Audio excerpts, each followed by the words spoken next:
అనేకులకు నాకు సహాయకారుడై ఉండేను. చూడండి, బైబిల్ గ్రంథంలో చూస్తే ఫీబే అనబడే ఒక స్త్రీ గురించి మనం చూస్తున్నాం. ఫీబే అనే మాటకు అర్థం ఏంటంటే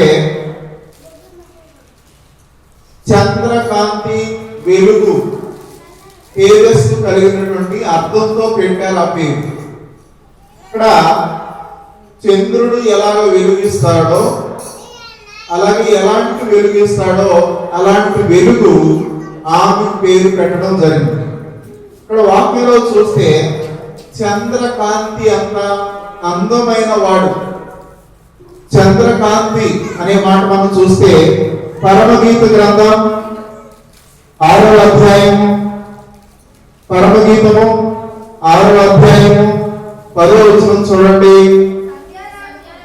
సంధ్యారాగము చూపట్టుచు చంద్రబింబమంతా అందము గలదై.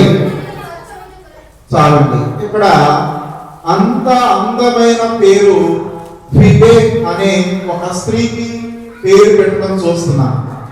6వ అధ్యాయం 10వ వచనంలో చంద్రబింబమంతా అందం, యేసు ప్రభు వారికి పేరు ఉపయోగించడం మనం చూస్తాం. చంద్రుడు అనగా దినదినము అభివృద్ధి చెందుతూ విశ్వాసులైన మనము కూడా దేవుని సన్నిధిలో వర్ధిల్లాలి అని చెప్పడానికి ఆ పేరు మనం చూస్తున్నాం. 2వ కొరింథీ పత్రిక 3వ అధ్యాయము, 2వ కొరింథీ పత్రిక 3వ అధ్యాయము 10వ వచనం చూడండి. అత్యధికమైన మహిమ దీనికుండటకు వలన ఇంతకు మునుపు మహిమ గలదిగా చేయబడినది, ఈ విషయమే మహిమ లేనిదే తగ్గిపోవచ్చున్నదే. మహిమ గలదై ఉండినలా నిలుసున్నది మరి ఎక్కువగా మహిమ గలదై ఉండదు కదా. చూడండి, చంద్రుడు దినదినము ఎలాగా కాలములను మనకు తెలియజేస్తాడో, అలాగే సూర్యుడు ఎలాగా మనకు కాంతిని మనకు తెలియజేస్తాడో, చంద్రుడు ఋతువులను కాలములను ఎలాగా మనకు తెలియజేస్తాడో, అలాగే విశ్వాసమైన మనము దేవునిలో వెలుగుతూ అనేకులను దేవుని మార్గంలో నడిపించాలని దేవుడు కోరుతున్నాడు. ఇక్కడ కీర్తనల గ్రంథము 81వ కీర్తన 3వ వచనం చూడండి. 81వ కీర్తన చదవండి.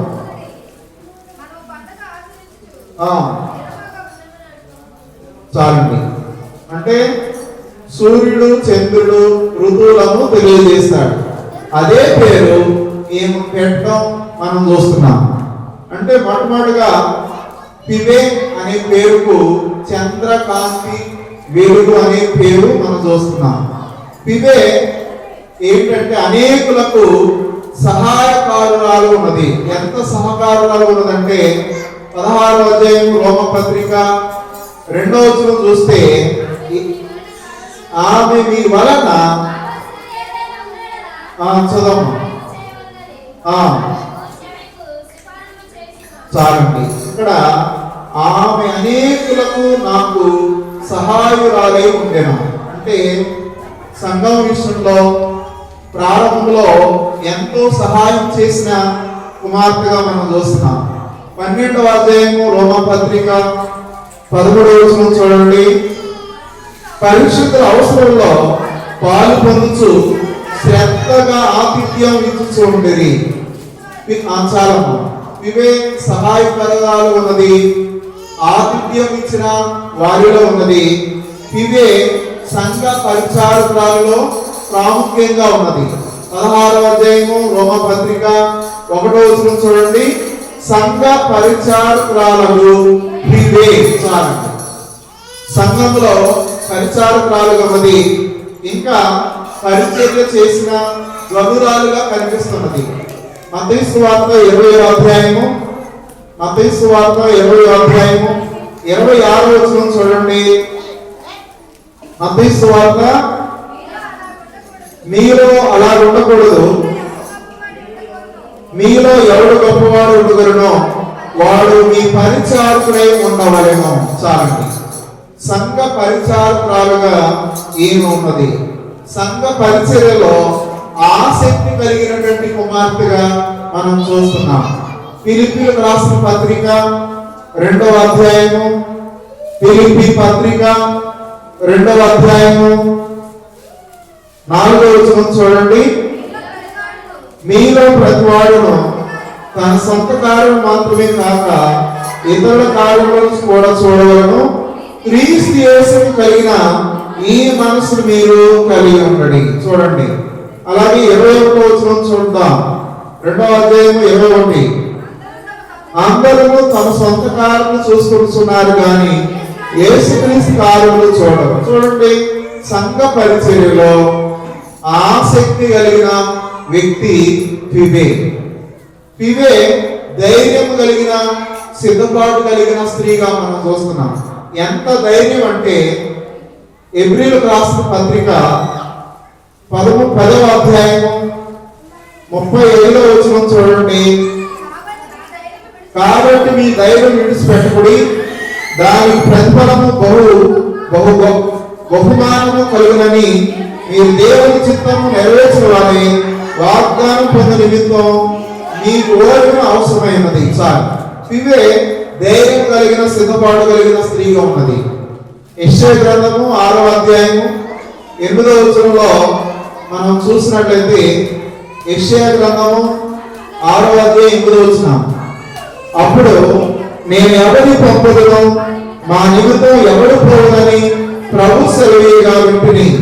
అంతటా నేను చిత్తగించును, నేనున్నా, నన్ను పంపుమనగా. చూడండి, ఇక్కడ అలాంటి ధైర్యం కలిగిన స్త్రీ ఫిబే.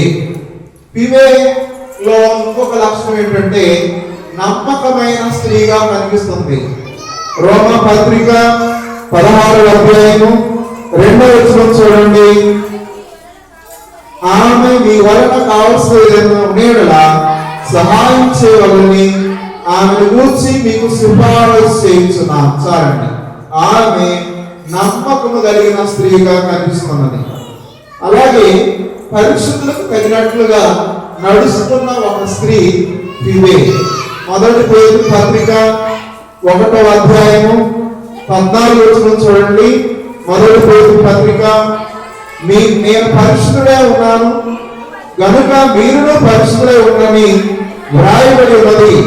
కాగా మీరు విధేయులను పిల్లలై మీ పూర్వపు అజ్ఞాన దశలో మీకున్న ఆశలను అనుసరించి ప్రవర్తింపక మిమ్మల్ని పిలిచిన వాడు పరిశుద్ధులై ఉన్న ప్రకారం మీరు సమస్త ప్రవర్తన యందు పరిశుద్ధులై ఉండుడి. చాలు. ఇదే పరిశుద్ధులతో చేర్చబడిన ఒక స్త్రీ. అలాగే సంఘ సహాయం కోరు వరకు బహుగా ప్రయాసపడిన ఇదే అని మనం చూస్తాం. 16వ అధ్యాయం రోమా పత్రిక 16వ అధ్యాయము 1వ వచనం చూడండి. సంఘ పరిచారకురాలకు ఫిబే అను సహోదరి పరిశుద్ధులకు తగినట్లుగా ప్రభువునందు చేర్చుకొని, చాలు, దేవుని బిడ్డలను చేర్చుకున్న ఒక కుమార్తెని మనము చెప్పవచ్చు. సరే, ఇది ఫిబే గురించినటువంటి కొన్ని వివరణ. సంఘములో క్రైస్తవ స్త్రీ పాత్ర ఎలా ఉండాలి, సంఘములో ఉన్నటువంటి స్త్రీలు ఎలా ఉండాలంటే, ముందుగా స్త్రీల గురించి మనం చెప్పేటప్పుడు తల్లి పాత్ర కనిపిస్తుంది. తల్లిగా మనము ఎవరిని జ్ఞాపకం చేసుకుంటామంటే, తల్లికి గుర్తుగా యూనెకేలో మనం చూస్తాం. సంఘములో క్రైస్తవ స్త్రీ పాత్రలో తల్లికి గుర్తుగా యూనెకేను మనం చూస్తాం. 2వ తిమోతి పత్రిక 1వ అధ్యాయం 2వ తిమోతి పత్రిక 1వ అధ్యాయం 5వ వచనం చూడండి. నా ప్రార్థన యందు ఎడతెగక నేను జ్ఞాపకం చేసుకొనుచు నీ కన్నీళ్లను తలంచుకొని నాకు సంపూర్ణ ఆనందము కలుగుటకై నేను చూడగలని రేయి పగలు అపేక్షించు నీ యందు ఉన్న నిష్కపటమైన విశ్వాసమును జ్ఞాపకం చేసుకొని నా పితరాచార ప్రకారం నిర్మలమైన మనస్సాక్షితో నేను సేవించున్న దేవుని ఎడల కృతజ్ఞుడై ఉన్నాను. ఆ విశ్వాసం మొదట నీ అవ్వైన లోయలోను నీ తల్లి అయిన యూనికేలోను వసించాను. చూడండి, తల్లి నుండి తిమోతి గారికి ఈ విషయాలన్నీ వచ్చాయి. తన తల్లి అయిన యూనికే గురించి ఏమని చెబుతున్నంటే దేవుని అందు ఎలాగ ఎదిగాడో మనకు వివరిస్తున్నాడు. స్త్రీలలో అత్తకు ఒక ప్రత్యేకమైన ఒక ప్రాముఖ్యమైన వ్యక్తిగా మనం చెప్పుకోవాలంటే రూతు మనకు కనిపిస్తుంది. అత్త పాత్రలో చాలా మంచిగా కనిపిస్తుంది. చూడండి, రూతు గ్రంథంలో ఎంత మాదిరిగా ఉన్నదంటే 221 పేజీ రూతు గ్రంథం 2వ అధ్యాయం 8వ వచనం చూడండి. అప్పుడు బోయాజు రూతుతో, నా కుమారి, నా మాట వినుము, వేరే పొలములో ఏడుకు పోవద్దు, నేను దీనిని విడిచిపోవద్దు, ఇచ్చట నా పనికత్తుల యొక్క నిలకడగా ఉండదు. చూడండి, అత్తగా ఒక స్త్రీ పాత్రలో మనం చూస్తే రూతు ఒక ప్రత్యేకంగా కనిపిస్తుంది. తల్లి అయిన యూనికేలో ఒక తల్లిని మనం చూస్తున్నాం. అలాగే అత్త కోడలు ఉన్నారు. ఈ అత్త కోడలు మాదిరిగా ఉన్నవారు ఎవరు ఉంటే నయోమి ఉన్నారు, రూతు ఉన్నారు. చూడండి, రూతు గ్రంథం 1వ అధ్యాయం 16వ వచనం చూడండి. అందుకు రూతు, నా వెంబడి రావద్దనియు నన్ను విడిచి పెట్టుమనియు నన్ను గతమాల కొనవద్దు, నీ వెళ్ళు చోటుకే నేను వచ్చుదును, నీవు నివసించు చోటనే నేను నివసించుదును, నీ జనమే నా జనము, నీ దేవుడే నా దేవుడు. చాలు. అత్త కోడలు ఎంతగా ప్రేమించబడ్డారంటే అత్తను వెంబడించినటువంటి ఒక ప్రాముఖ్యమైన స్త్రీ ఎవరు అంటే రూతు. తన అత్త కలిగిన దేవుడే నా దేవుడని వెంబడించింది.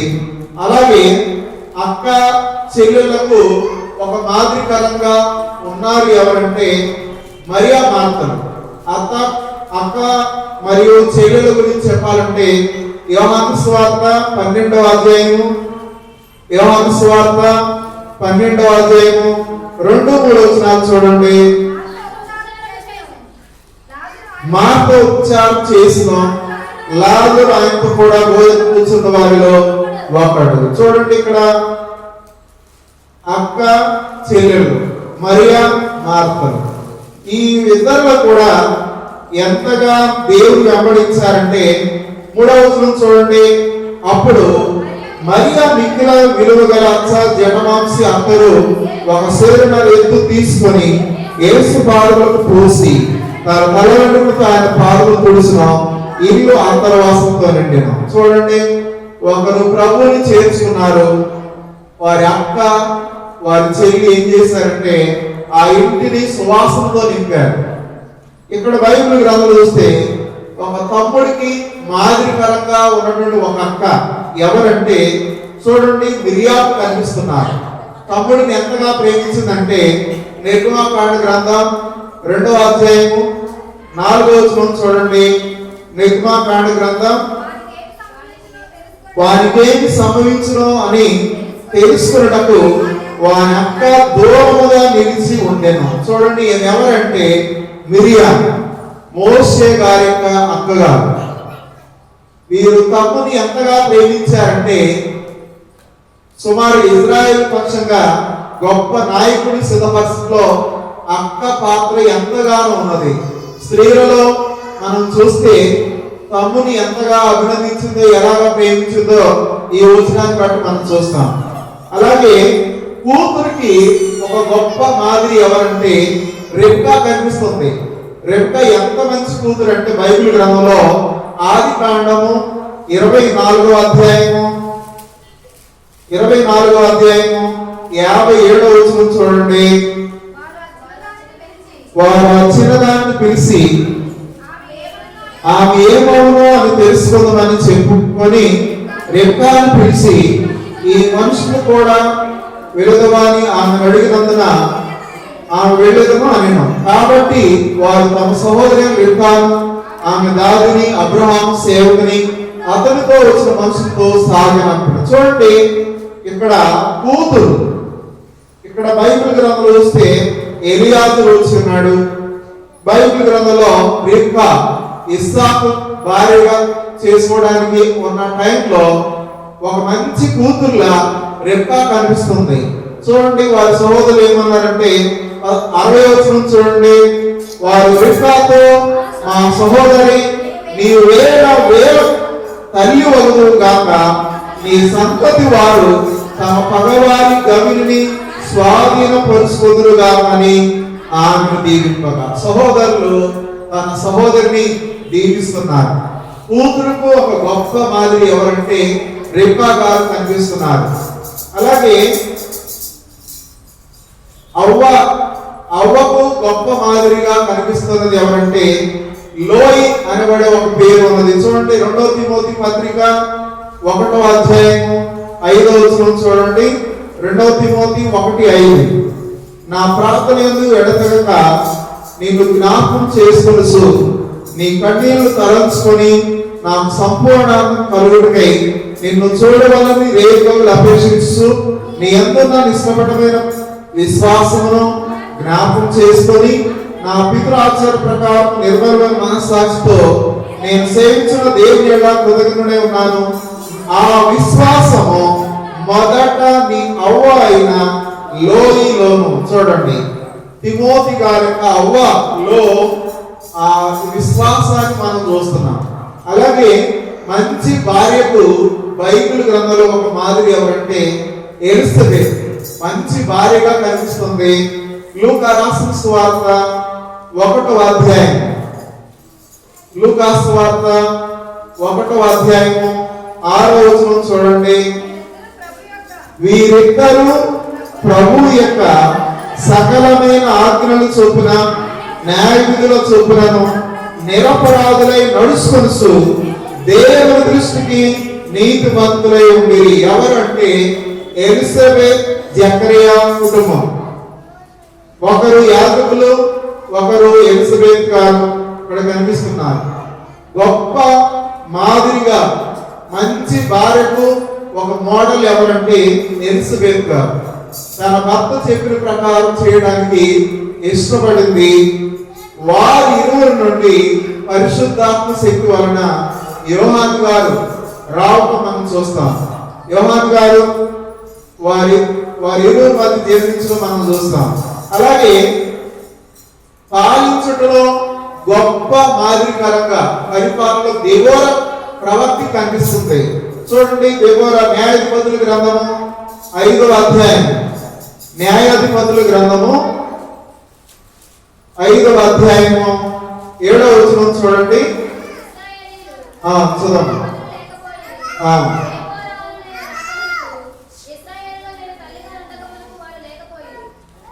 చాలు. ఇక్కడ బైబిల్ గ్రంథంలో చూస్తే 202వ పేజీ న్యాయాధిపతుల గ్రంథము 5వ అధ్యాయం 7వ వచనంలో చూస్తే పాలించుటలో గొప్ప మాదిరికరంగా ఉన్నది దెబోరా ప్రవక్తి.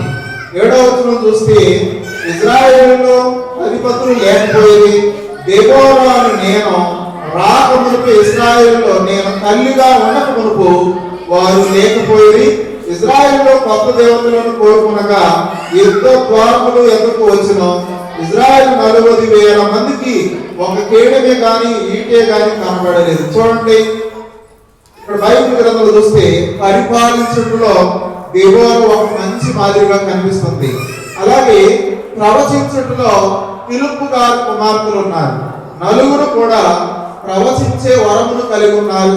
అపోస్తుల కార్యముల గ్రంథము 21వ అధ్యాయము, అపోస్తుల కార్యములు 21వ అధ్యాయం 8-9 వచనాలు చూడండి. చూద్దాం. 7 ఒకడును స్వార్థుడైన ఫిలిప్పు ఇంట ప్రవేశించి అతని యొద్ద ఉంటుంది. కన్యకలుగా ఉన్న 4 కుమార్తెలు అతనికి ఉండి వారు ప్రవచించువారు. చూడండి, ఫిలిప్పు గారి కుమార్తెలు నలుగురు కూడా దేవుని సన్నిధిలో ప్రవచన వరము కలిగి ఉన్నటువంటి వారుగా ఉన్నారు. ఇక్కడ బైబిల్ గ్రంథంలో చూసినట్లయితే ప్రార్థించుటలో గొప్ప మాదిరికరంగా ఉన్న ఒక స్త్రీ ఎవరంటే రాహేలు గారు. చూడండి ఎంతగా ప్రార్థన చేసిందంటే ఆదికాండం 30వ అధ్యాయం 22వ వచనం చూడండి. ఆదికాండం 30వ అధ్యాయం దేవుడు రాహేలు జ్ఞాపకం చేసుకొని ఆమె మనవి విని ఆమె గర్భము తెరిచిన. అప్పుడు ఆమె గర్భవతి కుమారుడు కని దేవుడు నా నింద తొలగించును అనుకునేను. చూడండి ప్రార్థించడంలో ఎంత ప్రార్థన చేసిందంటే. అలాగే బైబిల్ 24వ వచనం చూడండి. మరియు ఆమె యెహోవా మరి ఒక కుమారుడు నాకు దయచేయదు గాని అనుకొని అతనికి యోసేపు అని పేరు పెట్టినాం. చూడండి ప్రార్థించడంలో ప్రార్థించి దేవుని సన్నిధిలో పొందుకున్నటువంటి కుమారుడు యోసేపు. అలాగే రాహేలు గారు ఎంతగా ప్రార్థన చేసిందంటే నా నింద దేవుడు తొలగించాడని దేవుని సన్నిధిలో ప్రార్థన చేసింది. ఇంకా బైబిల్ గ్రంథంలో ప్రజలను కాపాడటంలో ఒక గొప్ప మాదిరికరమైన స్త్రీ ఎవరంటే ఎస్తేరు. చూడండి ఎస్తేరు గ్రంథము 4వ అధ్యాయము, ఎస్తేరు గ్రంథము 414వ పేజీ, 4వ అధ్యాయము 16వ వచనం. నీవు పోయి సమాజమందరముగా సమకూర్చి నా విషయమై ఉపవాసం ఉండి 3 దినములు అన్నపానములు చేయకుండుడి. నేనును నా పనికత్తులు కూడా ఉపవాసం ఉందును. ప్రవేశించుట న్యాయ విరుద్ధముగా ఉన్నను. నేను రాజునకు ప్రవేశించుదును. నేను నశించుదును. అటువలే మోదగా బయలుదేరి ఎస్తేరు తనకు ఆజ్ఞాపించిన అంతటి ప్రకారం జరిగించాను. చూడండి ఎస్తేరు ఇక్కడ బైబిల్ గ్రంథంలో చూస్తే ప్రజలను కాపాడడానికి తన ప్రాణం కూడా తెగించే అంత స్థాయిలో దేవుడు ప్రేమించినట్టు మనం చూస్తున్నాం. బైబిల్ గ్రంథంలో చూస్తే పోరాటంలో సెలెహ్ యొక్క కుమార్తెలు కనిపిస్తుంది. ఎంతగా పోరాడంటే సంఖ్యాకాండ గ్రంథం 27వ అధ్యాయము, సంఖ్యాకాండము 27వ అధ్యాయము 1వ వచనం చూడండి. అప్పుడు యోసేపు కుమారుడైన మనష్షే వంశస్థులను సెలెహ్ కుమార్తెలు వచ్చి సెలెహ్ అస్సేరు కుమారుడు గిలాదు మనవడును మాకీరు మున్మనుడై ఉండెను. అతని కుమార్తెల పేర్లు మహాలా, లోయి, ఓగ్లా, మిల్కా, తిర్సా అన్నవి. చాలు ఇక్కడ పోరాటంలో సెలెహ్ కుమార్తెలు గొప్పగా కనిపిస్తున్నారు.